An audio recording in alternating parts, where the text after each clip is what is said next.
Narcissist लोग इतनी चालाकी से कैसे बात करते हैं, यह है हमारे आज के इस वीडियो का टॉपिक।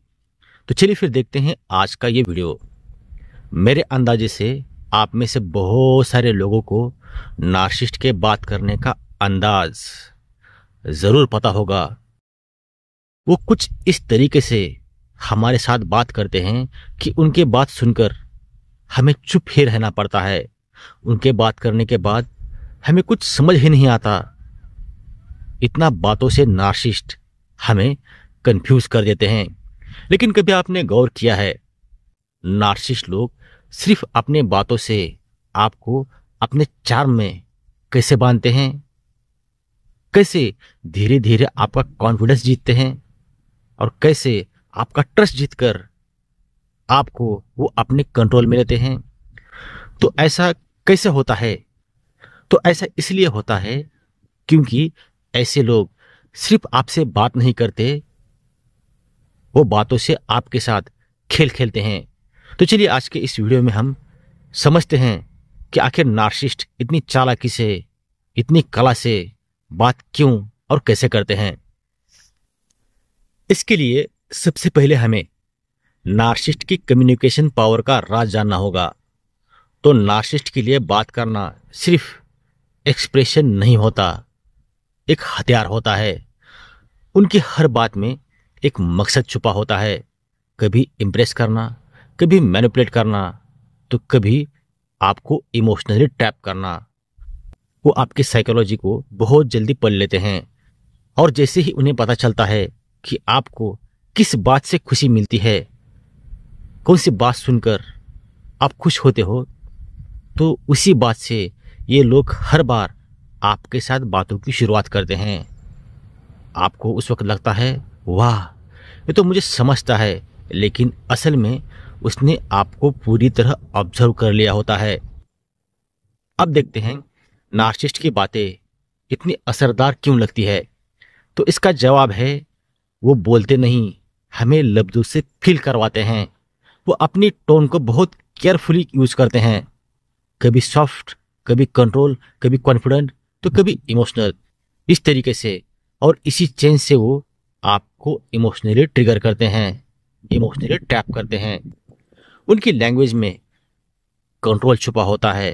वो आपको गिल्ट भी फील कराएंगे, वो भी बिना डायरेक्ट कुछ बोले। वो अपनी बातों से आपको जस्टिफाई करने पर मजबूर कर देंगे, भले गलती उनकी हो। कभी आपने नोटिस किया है, उनकी बातों के बाद आप खुद ही सोच में क्यों पड़ जाते हैं और आपको ऐसा क्यों लगने लगता है कि शायद मेरी गलती है। तो उसका कारण होता है संवादात्मक सम्मोहन। मतलब बातों से वो आप पर सम्मोहन करते हैं। शायद आपको पता नहीं होगा, नार्सिसिस्ट एक बहुत पावरफुल ट्रिक का यूज करते हैं जिसे मिररिंग भी कहा जाता है। यानी वो आप ही की पर्सनैलिटी को, आपके शब्द को और आपके इमोशंस को आप पर रिफ्लेक्ट करते हैं। समझो, अगर आप सेंसिटिव है तो वो खुद को भी सेंसिटिव दिखाएंगे। अगर आप स्पिरिचुअल है तो वो भी खुद को स्पिरिचुअल ही दिखाएंगे। आपको लगेगा कि हम दोनों एक जैसे हैं, लेकिन असल में वो सिर्फ आपका ट्रस्ट जीतने के लिए मिरर करते हैं। वो आपको उसी वर्जन में देखकर बोलते हैं जो आपको पसंद आता है, और जब आप अटैच हो जाते हो तब वो अपना असली चेहरा आपको दिखाते हैं।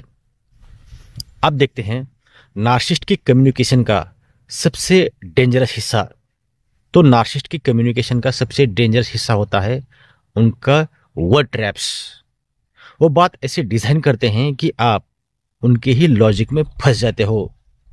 वो बातों को ट्विस्ट करते हैं, पास्ट इवेंट्स को डिस्टॉर्ट करते हैं और फिर आपको कन्विंस कर देते हैं कि आपने ही गलत समझा। इस टेक्निक को कहते हैं गैस लाइटिंग। वो आपको अपनी रियलिटी पर शक करवाते हैं। इस टेक्निक से वो आपको अपनी रियलिटी पर शक करने के लिए मजबूर कर देते हैं। इससे धीरे धीरे आप खुद पर डाउट करने लगते हैं और यही उनकी बातों का साइकोलॉजिकल ट्रैप होता है। नार्सिसिस्ट जानते हैं कि कब आपका कौन सा इमोशन दबाना है। वो आपकी वीकनेस बहुत जल्दी इसलिए डिटेक्ट कर लेते हैं और फिर उसी जगह पे चोट करते हैं। अगर आपको वैलिडेशन की कर्विंग है तो वो आपको उसी वैलिडेशन से कंट्रोल करेंगे। अगर आप गिल्ट प्रॉन हैं तो वो गिल्ट को हथियार बनाएंगे। उनकी बातों में कंपैशन नहीं, कैलकुलेशन होता है। वो कभी आपको अपना प्यार जताते हैं तो कभी आपकी इंसल्ट करते हैं, बस ये देखने के लिए कि आप कितना टॉलरेट करते हैं। उनकी हर कन्वर्सेशन का एक ही गोल होता है, आप पर emotional control. Empaths naturally deep feel करते हैं, ये बात आपको भी पता है, और नार्सिसिस्ट इसी डेप्थ का फायदा उठाते हैं। एम्पैथ बातों को दिल से लेते हैं जबकि नार्सिसिस्ट बातों को अपने दिमाग से लेते हैं। एम्पैथ ऑनेस्टी चाहता है तो नार्सिसिस्ट उस वक्त स्ट्रैटेजी अपनाता है। जब दोनों बात करते हैं तो एम्पैथ फील करता है, लेकिन असल में नार्सिसिस्ट उसे एनालाइज कर रहा होता है। यही से शुरू होता है मैनिपुलेशन का गेम। अब सवाल यह है, क्या सच में नार्सिसिस्ट की बातों में फंसने से हम बच सकते हैं? तो यस, लेकिन इसके लिए आपको उनकी बातों के पैटर्न्स को पहचाना होगा। अगर कोई हमेशा खुद को हीरो दिखाए, अगर कोई आपकी फीलिंग्स को छोटा करे, अगर कोई हर बात में गिल्ट या कंफ्यूजन पैदा करे, तो रुक जाइए। साइलेंट ट्रीटमेंट, ओवर एक्सप्लेनिंग और डिफेंडिंग, इन सब में मत पड़िए। सिर्फ ऑब्जर्व कीजिए, रिएक्ट मत कीजिए।